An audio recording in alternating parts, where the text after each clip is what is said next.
You were formed in sacred silence. Hands of heaven shaped your frame, breathed alive by love eternal, long before you earned a name. Not a flaw, not a burden, not a role to keep you bound. You're the image of the Maker, where His beauty can be. Have you ever wondered what gives a human being their worth? Not just accomplishments, not status, not what others think, but something deeper, something unshakable. Let me take you back to one of the oldest, most powerful declarations ever written about human identity, and that is in Bible. So God created mankind in His own image. In the image of God He created them, male and female. He created them. Genesis 1 verse 27. You were made in the image of God, the Imago Dei. This isn't just a poetic metaphor. It's a foundational truth that reshapes everything. It means your dignity isn't earned. It's inherent. It was woven into your very being before you ever took first breath. To be made in God's image means you reflect something of Him, not just physically, but spiritually, emotionally, and relationally.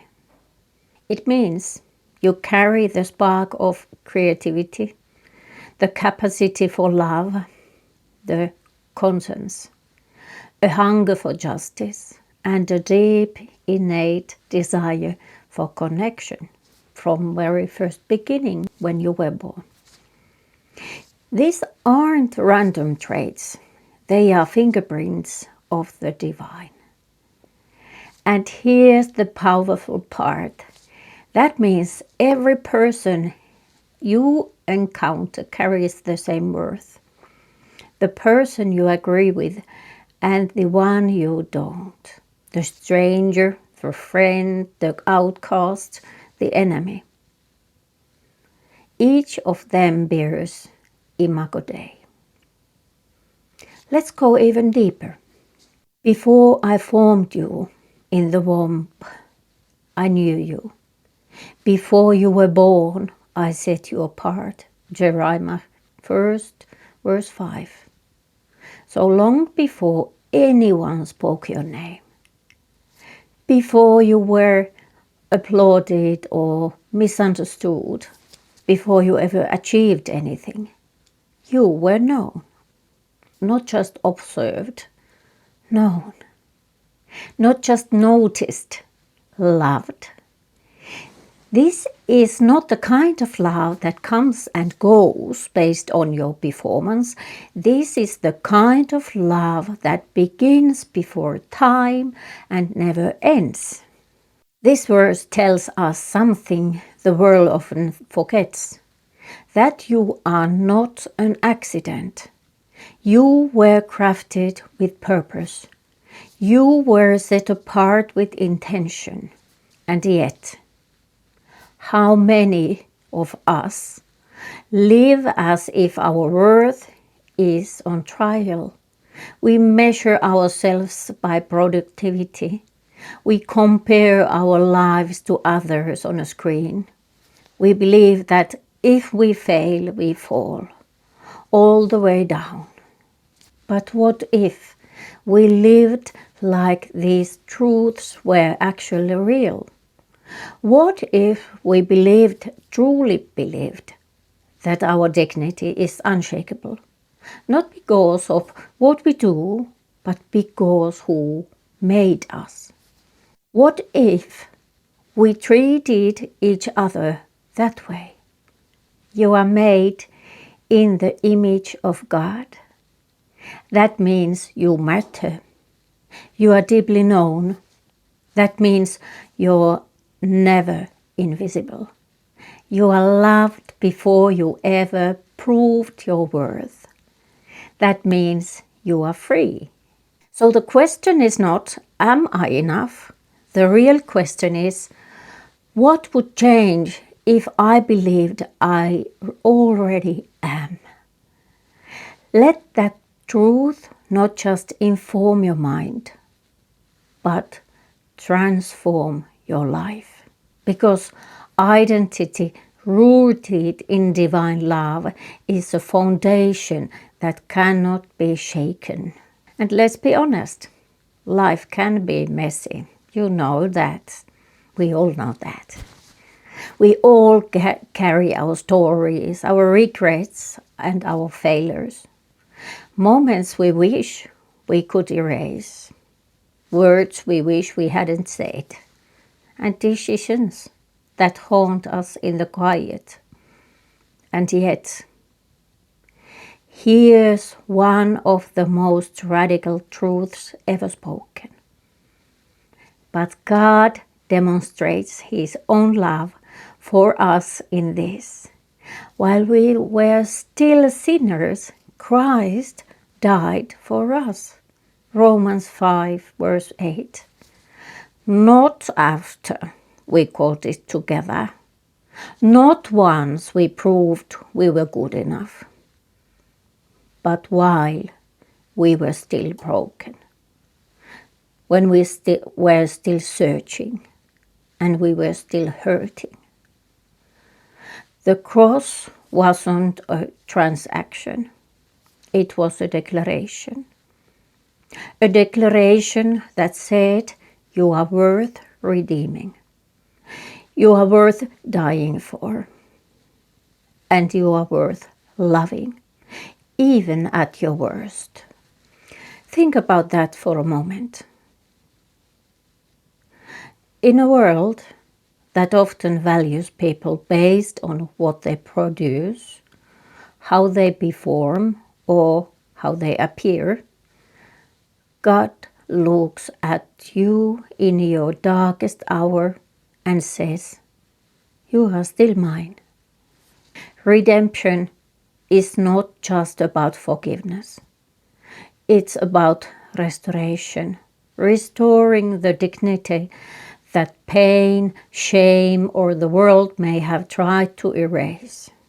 That kind of love rewrites stories. It silences shame. It says, you are not your worst moment. You are still worth everything to me.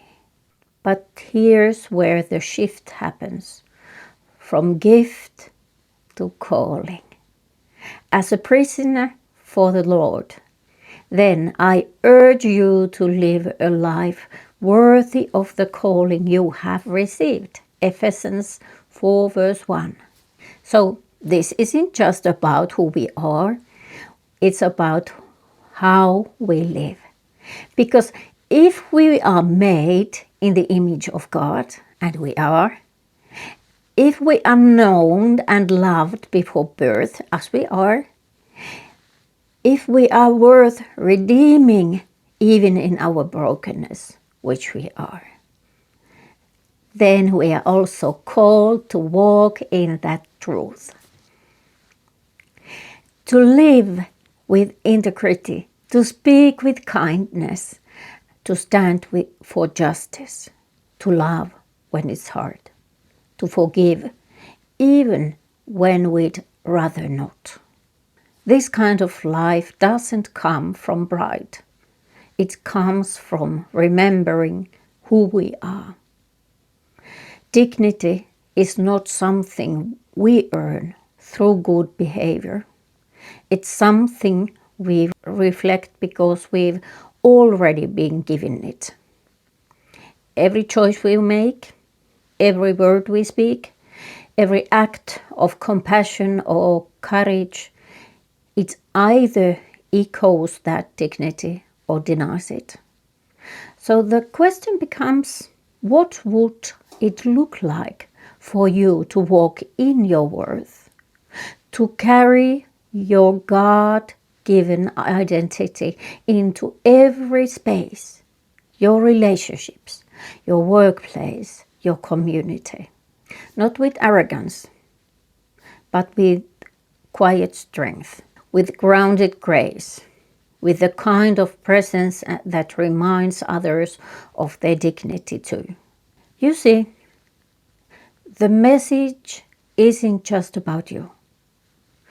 It's about us as a humanity. Because when we begin to see ourselves through the lens of divine love and worth, we begin to see others that way too. And that changes everything. So let me ask you something personal. Have you ever felt like you didn't belong? Like you were on the outside looking in? I have felt that way.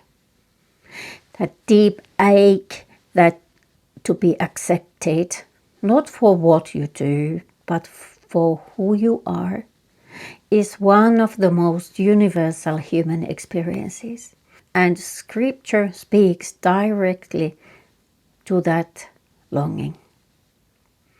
See what great love the Father has lavished on us, that we should be called children of God. And that is what we are. 1 John 3 verse 1. Not might be, not could be, but we are. You are a child of God. I am a child of God. Let that sink in. Not a servant, not a stranger, not just someone God tolerates, but someone He delights in.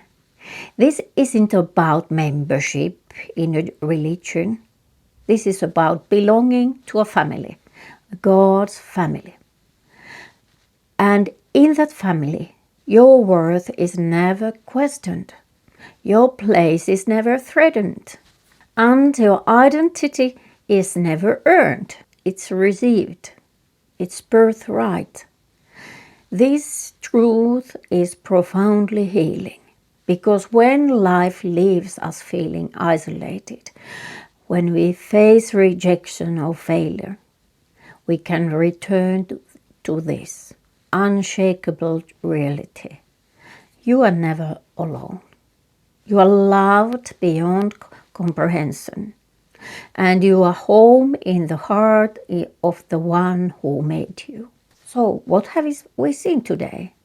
We've seen that dignity isn't something you chase. It's something you've already been given. You are made in the image of God, which means your life has immeasurable value. You are fully known and deeply loved, even before your first breath. You are worth redeeming. Not because you're perfect, but because you're precious. You are called to walk in that dignity, to live it out with courage and compassion. And you belong, not just anywhere, but in God's family. That's your true identity. You were created with purpose in the image of God, deeply known and deeply loved. But sin, our brokenness, separated us from Him. And still, God didn't give up on us. Instead, He gave us the greatest gift, His Son, Jesus. Jesus died on the cross to take our place, to heal our separation, and to restore our connection with God. Not because we were perfect, but because we mattered that much to Him. And then He rose again, so we could live in freedom, hope, and belonging. And this is your invitation, not to a religion, not to a guilt, but to grace, to forgiveness, to coming home. Say yes to Jesus, because He already said yes to you. You see, the Bible's message about dignity is unlike anything the world offers. It's not about status. It's not about beauty, not about success. It's about being seen, being known, being loved, and being created for a purpose. So no matter what you've been through, no matter what lies you've been believed, no matter how broken your story may feel, your dignity still stands. Not because of what you've done, but because of who made you. You carry something eternal, and the world needs what only you bring. So walk out here today, not wondering if you matter, but knowing you do. And when you live like you know that truth, you give others permission to find their own. Let's be a people who reflect that kind of dignity, boldly, humbly, and without apology. Because when we remember who we are, everything changes. Thank you for watching and God bless you.